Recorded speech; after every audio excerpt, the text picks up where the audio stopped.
قال رسول الله صلی الله علیه وسلم لا یؤمن احدکم حتی اکون احب الیه من والده وولده والناس اجمعین.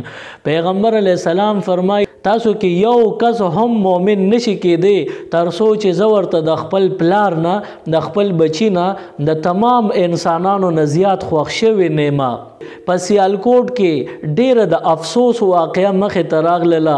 یو بارملکي ګستاخ دی، هغه ګستاخي وکړله، درود شریف لیکلی شوی دی، هغه یې چیر پاړ کړی دی او بیا ډسبین ته غورځولی دی. اوس دې ګستاخ چې په سیالکوٹ کې ګستاخي وکړله په دې باندې هم الله رب العالمین غیرت کړی دی او ټول د خپل کمنیم نوکران هغه پې راپاسېدلي دي او دا ګستاخې مردار کړی دی. زمونږ حکمرانانو له پکار دی چې په پیغمبر علیه السلام باندې ننګ او غیرتو کې زمونږ د وطن عزیز پاکستان په آئین کې دا خبره شته چې کم بنده د حضور علیه السلام په شان کې ګستاخي وکړله هغه دپاره سزای موت به وي، بل سزا به نه د مرګ او د قتل سزا به ورکړي کیږي. خو چې زمونږ حکمرانان هغوی د حضور علیه السلام په ذات باندې د حضور علیه السلام په ناموس باندې ننګ او غیرت نه کوي، هغې له شرم او حیا نه ورځي چې د حضور علیه السلام په شان کې ګستاخي کیږي او زمونږ حکمرانان بیا هم خاموش دي. نو خامخا په هر دور کې الله رب العالمین داسې پتنګان او عاشقان پیدا کړي دي او پیدا کیږي چې هغوی به بیا د حکومت نه بغیر په خپل سر باندې هر څه واخلي او دغه ګستاخ ته به کومه چې د آئین مطابق سزای هغه به ورکوي. او څوک دا دی نه وایي چې دې خلکو دا سزا دی ګستاخ له ورکړه دا خو نشو، دا قانون ته حواله کول پکارو.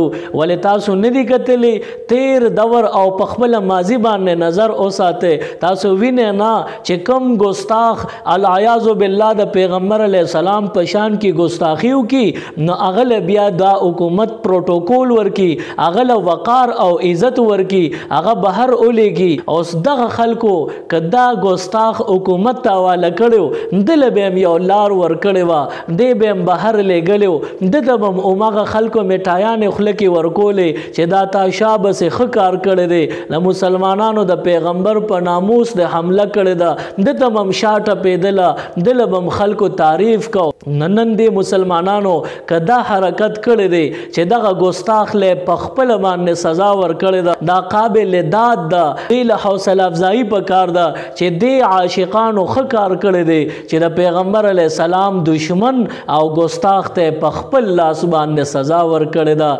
او نن سبا خلک عمده خبره کوي و یاره خو نشو سزا یې ورکړه، دا خو نشو، دا ګستاخ او یا نو، که دا ګستاخي او ته وایې چې ده ته سزا ورکړی شو دا خو نشو، ستا ایمان ته خطره ده. ته د خپل ایمان حفاظت ولې نه کې؟ ته دا سوچ ولې نه کې چې زما د پیغمبر په ناموس باندې حمله شوې ده؟ ته بیا هم دا سوچ کې چې یاره دې ګستاخ ته دا سزا ولې ورکړی شوه؟ دا خو د حکومت کار دی، حکومت خو هغه له دومره لوی پروتوکول ورکي، هغه له خو ډېر عزت ورکوي. نو دا ښه شوي دي چې دغه ګستاخ ته سزا بر وقت ملو شوله.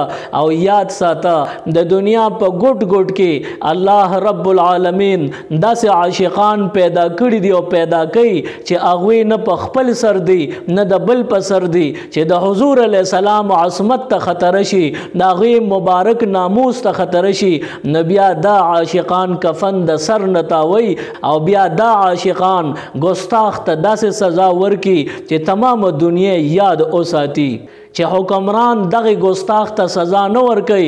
غازی علم الدین شهید به خامخا پیدا کیږي. حکمران چې دغه ګستاخ ته سزا نه ورکوي ممتاز قادری شهید دا به خامخا پیدا کیږي. پکار دادی چې د ګستاخ د پاره آئین کې کومه سزا ده چې هغه سزا ورکړي شي. دا کوم حالات چې خراب شوي دي ملک کې چې اړې غړې دي دا زمونږ د حکمران د غلطې پالیسۍ او کوم چې د حضور علیه السلام د ناموس رسالت او داغوی د عصمت بارک قانون دی چې چا گستاخی وکړه هغه ته سزای موت دی. دا حکمرانان په دغه قانون باندې عمل نه کوي. د دوی د لاسه ملک سور اور دی، د دوی د لاسه د ملک د حالات داسې روان دي که چرته یو گستاخ ته سزای موت ورکړی شوه بیا به په مخ د ځمکه څوک هم دا جرأت نشي کولی. خو یاد ساته موږ د حکومت انتظار نه کوو. که کله یو گستاخ سر روچت کو یو نه یو علم الدین شهید به پې پیښیږي. که کله یو گستاخ سر روچت کو نو یاد ساته د دغه گستاخ د پاره ممتاز قادری به پیدا کیږي. موږ ټول مسلمانان یو او د پیغمبر علیه السلام په ناموس باندې خپل سرم ماتو او د بل سرم ماتو. مزید اسلامک ویڈیوز دیکھنے کے لیے ہمارے یوٹیوب چینل دین اور دنیا کو ضرور سبسکرائب کریں اور بیل آئیکن ضرور پریس کریں تاکہ ہماری ہر ایک ویڈیو کی نوٹیفیکیشن آپ کو مل سکے.